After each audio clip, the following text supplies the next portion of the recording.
Bienvenue dans Sous le tapis, le podcast sans tabou sur la santé mentale. Je m'appelle Margot et à chaque épisode, j'invite quelqu'un à mettre des mots sur son histoire, à soulever le tapis et reconnaître ce qui a été mis sous silence pendant si longtemps. Parce que parler et écouter l'histoire des autres, c'est déjà commencer à guérir. Bonne écoute. Est-ce qu'on peut aimer quelqu'un pendant 8 ans et réaliser seulement après qu'on était sous emprise ? C'est l'histoire d'Alexandra. Une relation intense, des hauts vertigineux, des bas dévastateurs, et une confusion profonde entre passion et amour véritable. Dans cet épisode, Alexandra me raconte comment elle a mis fin à cette relation toxique, ce qu'elle a découvert sur ses blessures d'enfance et sur l'héritage de ses ancêtres, et comment un long chemin thérapeutique l'a conduite, enfin, à s'aimer. Un témoignage courageux, lumineux et profondément humain. Bonjour Alexandra, on s'est rencontrés sur les réseaux et tu m'as un jour contactée après avoir découvert le podcast et avec l'envie de transmettre ton histoire. Et en t'écoutant, j'ai eu des frissons, je dois l'admettre. Parce qu'en partie, il y a des éléments, je pense, qui résonnent beaucoup chez moi et puis d'autres que je trouve absolument passionnants. Tu m'as raconté, entre autres, une relation avec une personne que tu as eue pendant 8 ans. Au tout début de cette rencontre, tu découvres un homme charmant, un brin rebelle peut-être. Moi, ce que j'ai noté, c'est peut-être une personne un peu à contre-courant de la bonne élève que tu avais appris à incarner, donc peut-être quelqu'un qui te fascine pour ces raisons, entre autres. C'est aussi un homme qui te donne au début l'impression d'être la personne la plus importante du monde. Et tu m'as aussi confié que cette relation a été un lien d'emprise. À quel moment, à travers quels détails, quelle situation, tu as commencé à sentir qu'il y a quelque chose qui tournait pas rond? Je pense que l'emprise, elle est venue très vite parce qu'effectivement, c'était une personne qui était, très charmante, qui me faisait me sentir très très amoureuse, très aimée et en fait, j'ai senti assez vite que ça tournait pas rond parce que, dans le même temps, je passais des moments où cette personne très, très charmante, très smart, très très dans l'amour et le romantisme, dans le même temps, il tombait dans des moments de colère qui pour moi venaient un peu de nulle part. J'arrivais pas à comprendre, mais je le prenais pas mal personnellement, en essayant de me remettre en cause, mais sans pouvoir trop comprendre le pourquoi.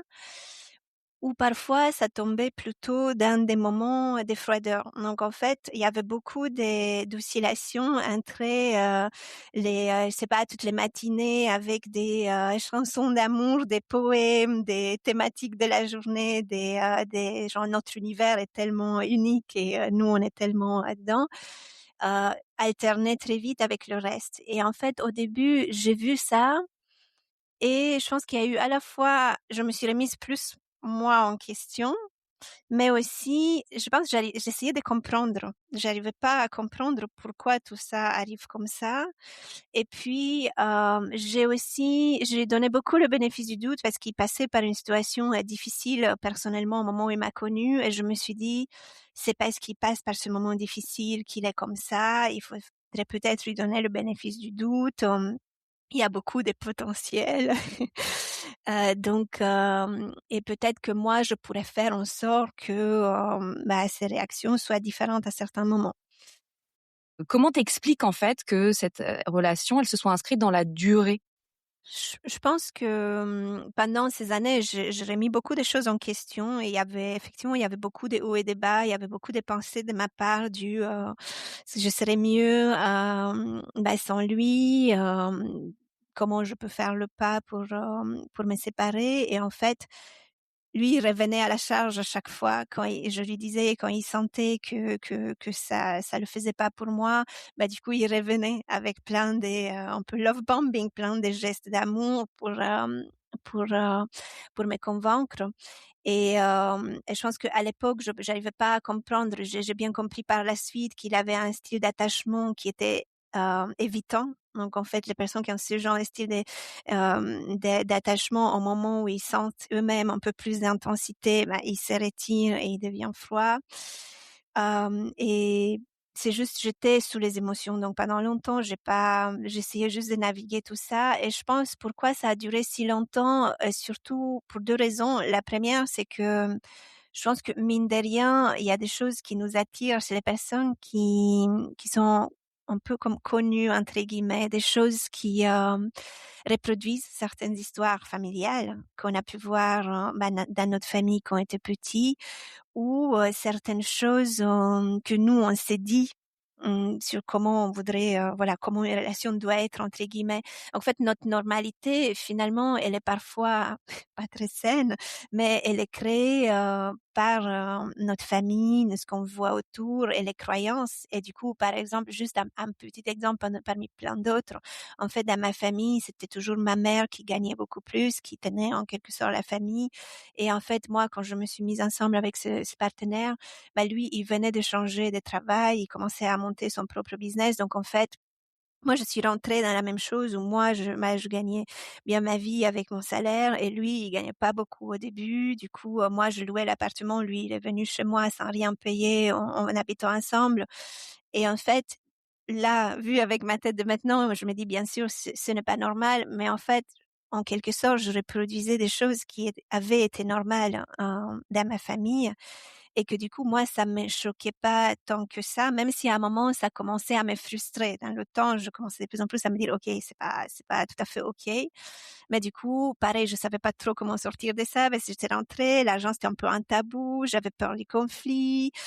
Aussi, voilà, il y avait plein de choses qui venaient se rajouter. Quelles sont les choses et d'autres choses, qui te semblaient enfin qui ont été familières pour toi et qui faisaient que tu banalisais, peut-être un comportement parfois maltraitant?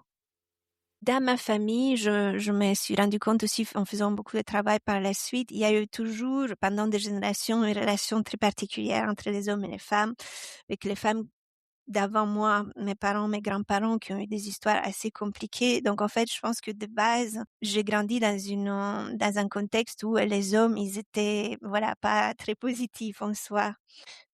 J'avais juste pas, je pense qu'il y avait certains repères que je n'avais juste pas de comment te sentir complètement en sécurité avec quelqu'un, comment te sentir vraiment aimé, protégé.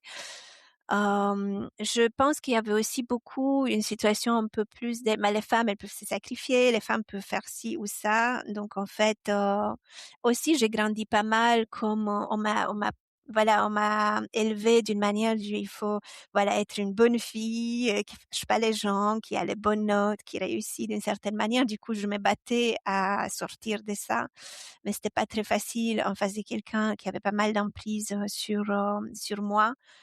Après, il y a aussi mes parents, ils sont restés ensemble pour moi.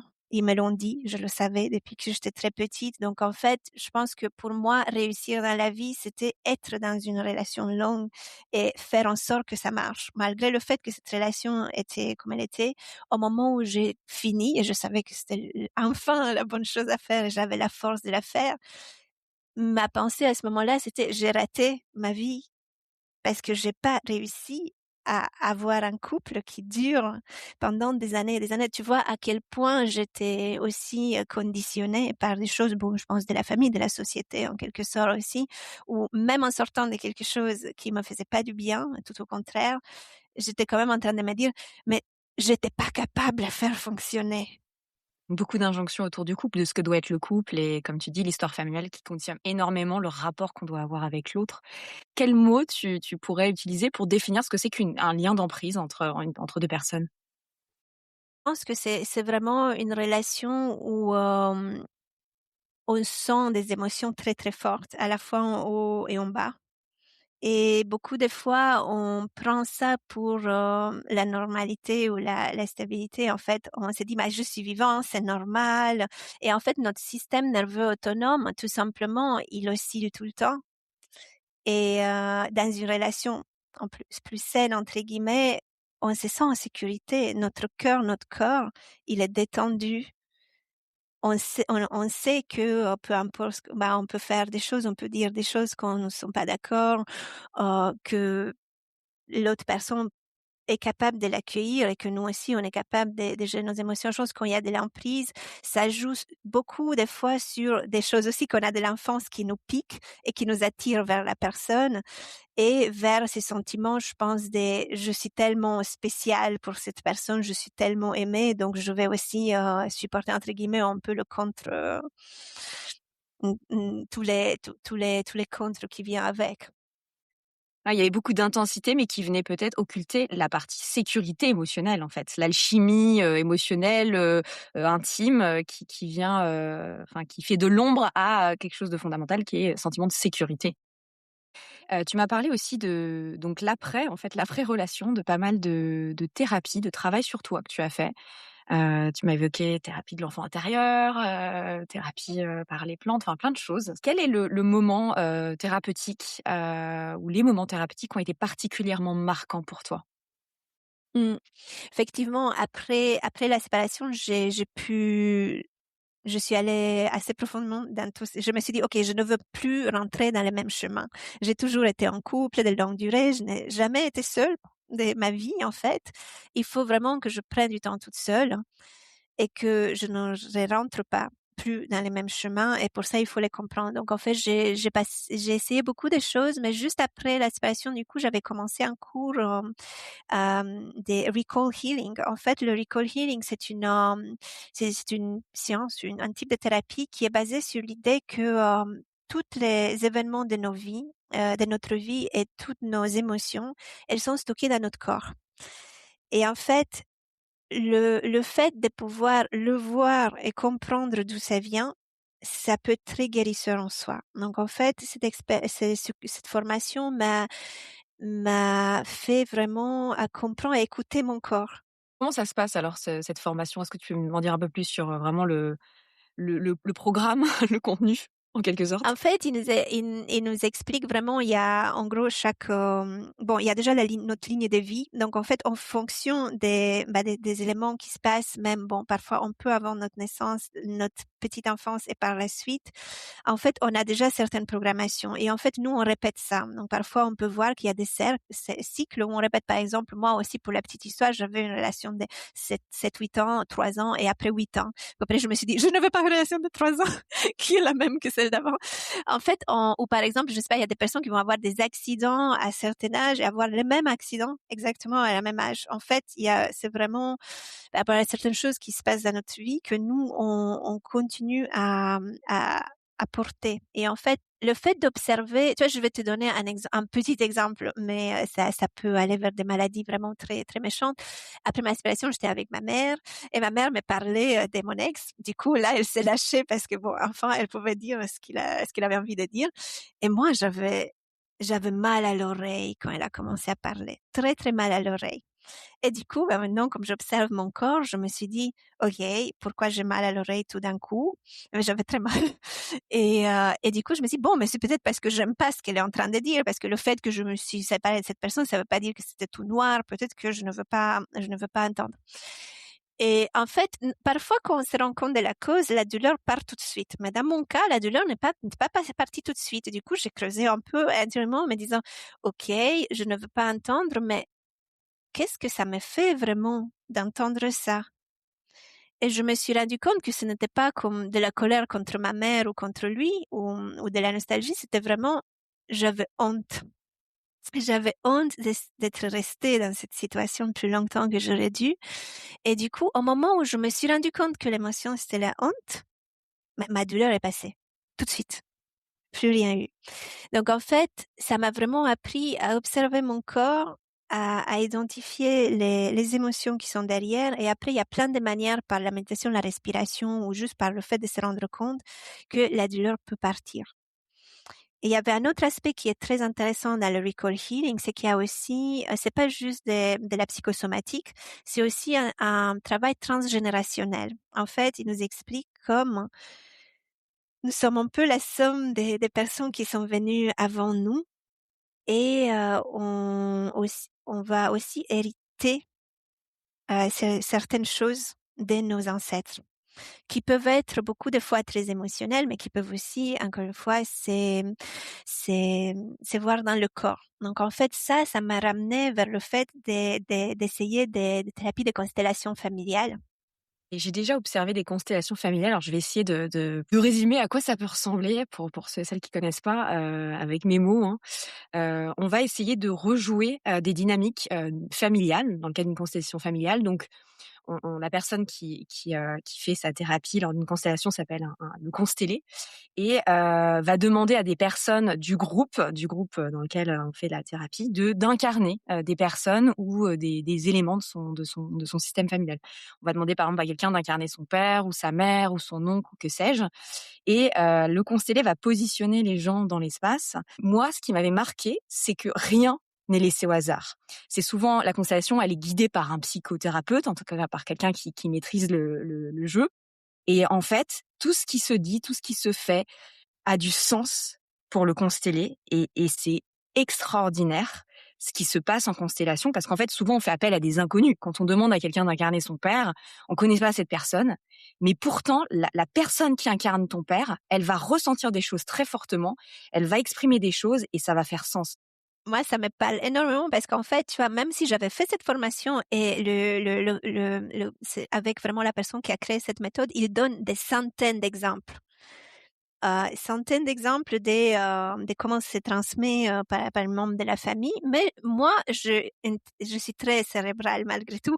Et du coup, je me suis dit, moi, j'ai du mal à comprendre que quelqu'un, un inconnu, peut avoir des émotions qu'avait ma grand-mère ou mon grand-père ou autre. Donc, en fait, je suis allée voir. Et en fait, comme tu le dis, pas seulement rien n'est laissé à hasard parce que ça parle au conseil, mais ça parle à tout le monde dans la salle. Ça va résonner avec tout le monde dans la salle. Tout ce qui se passe pendant la journée des constellations, ça va bouger des choses à l'intérieur de tout le monde. Et la première fois que en fait, à la fois, j'ai représenté des personnes de famille des autres personnes qui étaient là, et j'avais des émotions, mais énormes. Ou parfois, juste quelqu'un s'approchait de moi, juste, pas. Je voulais pas être à côté de cette personne. Ça me répugnait presque. Et je pouvais pas contrôler d'où ça vient ou comment ça vient. Et je l'ai fait pour moi aussi. Et c'est très intéressant parce que, du coup, à la fois, je pense que dans les familles, parfois, il y a des non-dits. Et une fois que ces choses, le recall healing montre ça aussi, une fois que ces choses sont vues, et dans les constellations aussi, bah, elles commencent à être guéries. Parce on les voit et on les traite. Et, et en même temps, on peut vraiment voir la parfois la douleur ou les différentes situations qui sont passées avant nous et mieux nous comprendre, je pense, nous-mêmes, mais surtout, ce qui est assez, bon, pas magique, mais assez beau dans ces sessions-là, c'est que à la fin, on va vraiment retrouver l'équilibre. Qu'est-ce que tu as appris sur toi lors de ces constellations? Qu'est-ce qui a été vraiment un game changer? Je pense qu'en sortant de ma relation dont je parlais, je me rendais compte qu'il y a vraiment un sujet dans ma famille par rapport à la relation aux hommes. Parce que ma mère me parlait d'une manière négative des hommes, ma grand-mère aussi. Je me suis dit, c'est pas OK. C'est pas OK que je vis avec ça. Je veux traiter ce sujet. Et en fait, pendant les constellations, j'ai pu voir que ça allait encore plus loin. En fait, mon arrière-grand-mère était morte d'une interruption des grossesses faite dans la maison de quelqu'un parce qu'à l'époque c'était d'une manière insalubre qui était imposée par son mari. Donc en fait on pouvait voir sa douleur par terre en laissant sa fille qui avait juste 4 ans. En fait ma grand-mère avait 4 ans quand sa mère était morte et en fait elle a blâmé ça sur son mari et ma grand-mère en quelque sorte aussi. Et du coup, c'était très intéressant parce que par la suite, j'ai commencé à faire beaucoup de méditation moi-même et j'ai pu voir mon arrière-grand-mère et j'ai pu sentir, en fait, j'ai pu sentir vraiment, tu vois, pour elle, c'était à cause de lui, tellement je suis pas en sécurité à côté d'un homme parce que ça peut même, mais je peux même mourir à cause de ça. Donc en fait, j'ai compris que les choses que j'avais héritées étaient au-delà même de quelqu'un qui, moi, heureusement, j'ai jamais eu des violences physiques, même s'il y avait quand même beaucoup d'écrits, des choses comme ça. Mais ça m'a fait comprendre à quel point ça venait de loin et c'était très intéressant parce qu'à un moment j'avais fait une cérémonie de cacao et pendant qu'on jouait le tambour chamanique, j'ai pu voir mon arrière-grand-mère qui est venue me dire: «Ce n'est pas ton bagage». C'était très, très beau, mais en fait, tu vois, ce sont des choses que on prend conscience aussi avec le temps et que ça prend aussi un moment à les sortir, à les guérir, à les sortir de notre système. Et finalement, ce qui est beau, c'est qu'une fois qu'on on le fait pas juste pour nous, mais pour tout ce qui vient après nous. Et puis, je me suis rendu compte, pareil, en faisant de la thérapie par la suite, c'est qu'une partie de moi se disait, je ne mérite pas que quelqu'un me traite super bien.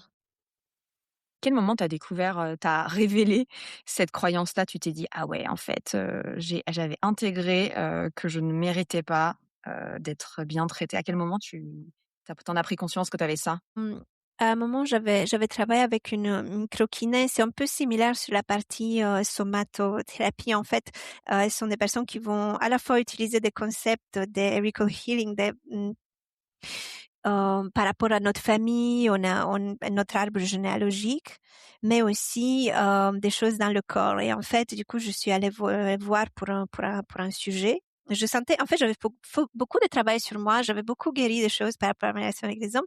Je me sentais plutôt bien et je sentais qu'il y a un petit truc qui me bloque encore, mais j'arrive pas à mettre le doigt dessus, voilà, avec mes thérapies habituelles.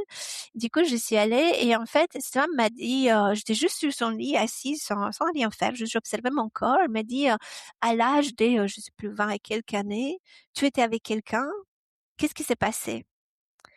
Et là, je me suis rendu compte, bah, je me suis dit: «Bah, j'étais avec cette personne-là, c'était vers la fin de la relation» et là, j'ai eu un flash de cette phrase-là. J'ai eu un flash de cette phrase-là, j'ai senti quelques émotions, bah, quelque chose dans mon corps et puis en observant mon corps, c'est sorti.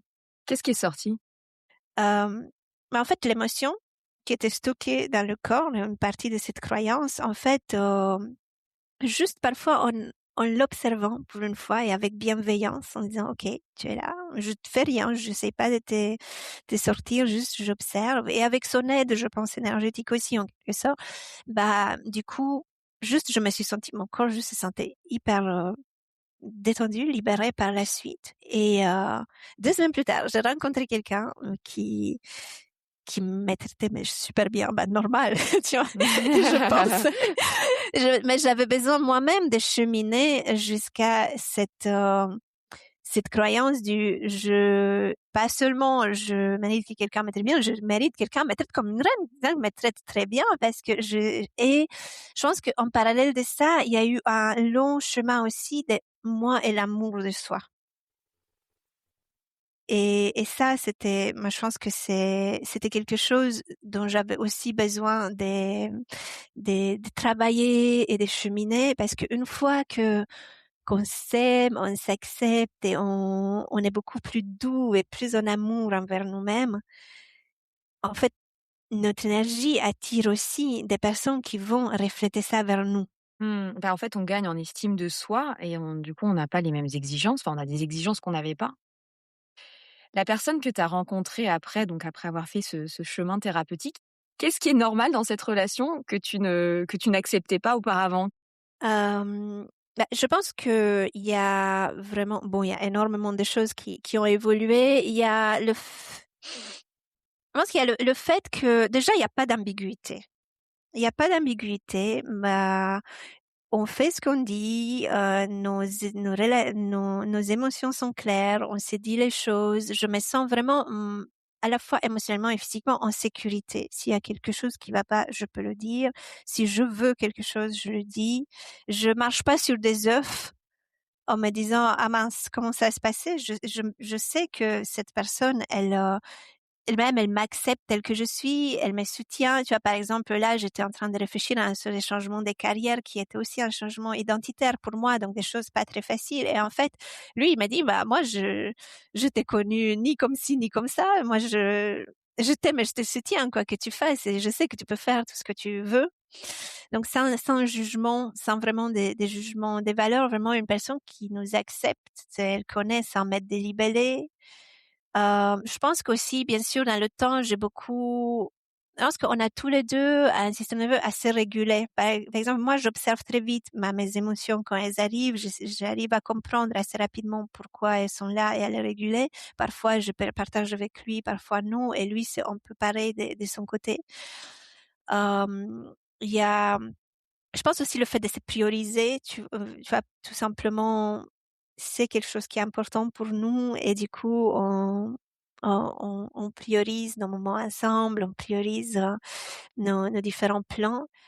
Et je pense qu'on a beaucoup d'espace pour grandir ensemble. C'est aussi quelqu'un qui est très ouvert à la spiritualité, au développement personnel et ça se voit. Et du coup, on peut partager des choses qui sont assez profondes, sans, encore une fois, sans jugement et juste en se soutenant. Après, ça ne veut pas dire que il y a des relations parfaites. Pour moi, les relations sont vraiment des miroirs. C'est incroyable. Les personnes qu'on rencontre sont aussi des personnes qui nous montrent de bout de nous qui ont parfois encore un peu besoin de travail. Je pense que dans les relations comme ça, on a un peu moins de triggers, comme on dit, on a moins de choses qui nous font vraiment sentir ah. Mais il y aura toujours des petites ou grandes choses. Et je pense que pour moi, c'est beaucoup dans la manière dont on va réguler ça. Ce n'est pas je suis avec quelqu'un avec lequel j'aurai jamais un conflit. Je pense que ça, c'est, voilà, il y aura toujours des hauts et des bas dans une relation, mais c'est surtout on peut se dire les choses et on peut toujours sentir que notre relation, elle est précieuse, qu'on s'aime et qu'on sait réguler les moments d'après, on se retire pas, on fuit pas, on reste. Oui, on fait Mhm. équipe. C'est ça. Tu as dit que pour accéder à ce type de relation, tu avais fait un travail sur toi et tu avais gagné en amour de toi. Qu'est-ce qui t'a aidé justement à gagner en estime, en amour de toi? Il y avait beaucoup de choses parce que je me suis rendu compte que, mine de rien, il y avait, en fait, l'amour depuis mon enfance, il était très conditionné. Et il était conditionné, la manière dont moi je l'ai senti, c'est qu'il était conditionné surtout par la réussite. Il faut avoir des bonnes notes, une bonne carrière, il faut prendre tous tes examens, réussir tout ce que tu veux du premier coup, ainsi de suite. Donc en fait, je me suis toujours mise une pression énorme et j'ai en quelque sorte reproduit le même type d'amour envers moi en fait. Je m'aime quand je réussis et j'enchaînais les réussites. Mais avec quel coût? Avec un coup d'une pression énorme. Donc en fait, j'ai commencé, ou même à un moment, j'avais une coach, elle m'avait dit, pareil, c'est toujours dans l'action, dans la réussite, dans le tu. Elle m'a dit, qu'est-ce que tu fais quand tu fais rien? Et moi, j'étais choquée par la question. J'ai pas compris. Je me suis dit, qu'est-ce que tu vas dire par je fais rien? Ça n'existe pas. Et du coup, j'ai commencé moi-même à me donner ces moments où me dire, OK, mais qu'est-ce qui me fait du bien?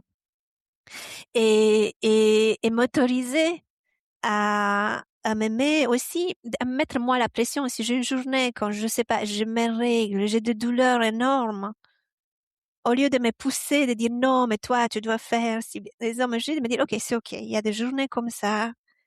C'est OK. Tu peux te faire du bien. Et tu vois, le travail aussi, je pense que j'ai fait avec l'enfant intérieur, ça m'a fait revenir. En fait, moi, depuis que j'étais petite, j'écrivais. Depuis que j'étais très très petite, j'écrivais des centaines de poèmes. J'ai arrêté tout ça pendant une longue période parce que j'étais rentrée dans des écoles d'ingénieurs, dans des chemins, voilà, très très différents où je pouvais pas trop me focaliser sur ça. Et du coup, dans le temps, je suis revenue à l'écriture et à la danse, en fait, à mes deux grandes passions qui me font du bien et j'ai commencé à me donner du temps pour vraiment, pour faire ça. C'est la thérapie de l'enfant intérieur qui t'a aidé à retrouver ton justement tes talents d'enfant? Entre autres, oui, oui, oui. Et aussi, tu as finalement de commencer à faire des choses, et à commencer à m'observer vraiment la manière dont je me parle. Parfois, on fait tous des petites erreurs au quotidien. En fait, mon discours avant était tellement dur envers moi-même. Je sais pas, je fais tomber un verre. J'ai jamais cassé un verre, hein, parce que c'était pas acceptable dans ma famille. Là, je fais une erreur. Je me dis bon, mais c'est bon, allez, bravo. C'est comme ça. On passe à la suite. Donc, c'est vraiment tout ce discours. Et puis aussi, à un moment, je me suis rendu compte que j'avais grandi beaucoup avec cette peur des, je pense que c'est un mix entre bon élève et peur des conflits. Le fait que quelqu'un, si moi je dis ça, si je dis ce que je veux ou comment je sens et comment je dis les choses, ça sera un conflit où la personne va, je sais pas, me rejeter, me parler d'une certaine manière. En fait, j'avais très peur de ça. Et à un moment, je me suis dit, en fait, si je le dis pas, ça me fait du mal. Donc, en fait, moi, plus je m'aimais moi-même, plus ça devenait impossible de garder de garder ça à ne plus mettre les bonnes limites. Donc en fait, c'est le fait d'avoir de plus en plus d'amour pour moi m'a poussée à poser des limites. Et en fait, j'ai commencé d'une manière toute bête. Je me suis dit, OK, je pense que les limites les plus difficiles, c'est vraiment avec les parents, la famille, des choses comme ça. J'ai commencé vraiment de manière plus petite. À l'époque, j'étais célibataire, je faisais des dates. Donc je me suis dit, s'il y avait quelque chose qui me plaisait pas ou qui aurait pu dépasser une de mes limites, je me suis dit, bon, ben moi, je veux le dire à cette personne. Il n'y a pas d'enjeu. Je viens de connaître cette personne. Je peux le dire. Et après, je vais commencer à le faire, plus dans mon travail, plus avec mes amis, plus avec ma famille. Et du coup, voilà, je fais le spectre entier. Et c'est vraiment venu de ce truc de, je m'aime moi-même. Et si je le fais pas, c'est que ça va me rendre pas heureuse. Et ça va aussi, tu vois, tu parlais d'authenticité. Ça va être en conflit avec mon authenticité. Du coup, il faut que je le fasse. Et en fait, pour la petite histoire, j'ai commencé à le faire avec tout le monde. Jamais j'ai eu quelque chose méchant ou agressif en revenant vers moi. Bon, je le disais aussi d'une manière qui était propre, et pas méchante. Mais en fait, à quel point tout ça, c'était dans ma tête. Et quel impact t'as observé, le fait d'affirmer, d'exprimer tes limites, quel impact ça a eu ou ça a aujourd'hui sur tes relations? Je pense que ça filtre très bien. C'est ça filtre, ça fait de la place pour d'autres relations. Bon, non, je veux dire, avec mes amis, il n'y a pas de sujet vraiment. J'ai des personnes qui sont très proches, avec lesquelles on avait, je pense, des relations de base saines. Avec ma famille, plutôt avec mes parents, c'est vrai que c'est un grand sujet. Je pense que toi qui as travaillé avec l'enfant intérieur, tu le sais aussi, il y a des choses, même si on met des limites, qui ne vont pas changer. Donc, il y a un mix aussi de comment moi, je peux travailler ça en moi. Mais je le fais quand même. Le fait de pouvoir poser des limites et dire certaines choses, ça, dans la bienveillance et dans l'amour, ça fait du bien. Et puis, dans le reste de mes relations, je pense que ça aide beaucoup. En fait, ça lève la barre en quelque sorte. Comme tu le disais aussi tout à l'heure. Et du coup, de base, quand je rencontrais la personne que je suis aujourd'hui, il sait, de base, qu'il y a des choses qui sont juste pas acceptables. Et ils sentent à quel point je m'aime moi-même, à ne pas m'oublier ou à ne pas me sacrifier pour des choses qui comptent vraiment pour moi. N'empêche que bien sûr, on fait toujours aussi des compromis, mais je pense que ça se sent dans mon énergie, dans ma manière de parler, qui ne veut pas dire que je n'aime pas fort les gens autour de moi, mais je m'aime moi-même beaucoup. Et du coup, je pense que ça crée aussi une certaine forme de respect. Peut-être pour le mot de la fin, avec le recul que tu as sur, ton histoire, tout ce parcours aussi de résilience et de thérapie. De quoi es-tu reconnaissante aujourd'hui? C'est tout. Je suis tellement bon, en fait, c'est vrai que je me lève avec tellement de reconnaissance tous les matins pour être, tu vois, juste pour être ici sur cette terre qui est magnifique, pour être en bonne santé, pour tous les gens merveilleux que j'ai dans ma vie, pour toutes les expériences que je peux faire. C'est quelque chose que je ressens très fort et en permanence. Donc je me sens vraiment très reconnaissante. Merci Alexandra pour ce beau témoignage, courageux et hyper inspirant. J'espère que ce témoignage, aidera des personnes à y voir plus clair dans leurs relations et leur donnera envie de prendre, plus soin d'eux et d'aller sur ce beau chemin d'amour de soi. Merci beaucoup et à bientôt. Merci beaucoup à toi pour tout ce que tu fais. À bientôt. Nous arrivons à la fin de cet épisode. Si ce que tu viens d'entendre t'a touché, ou si tu penses que ça pourrait faire du bien à quelqu'un autour de toi, envoie-lui cet épisode. Parfois, un podcast tombe au bon moment. Et si tu veux soutenir Sous le tapis, la meilleure façon de le faire, c'est de laisser 5 étoiles. Quelques secondes pour un signal fort envoyé aux algorithmes. À très vite.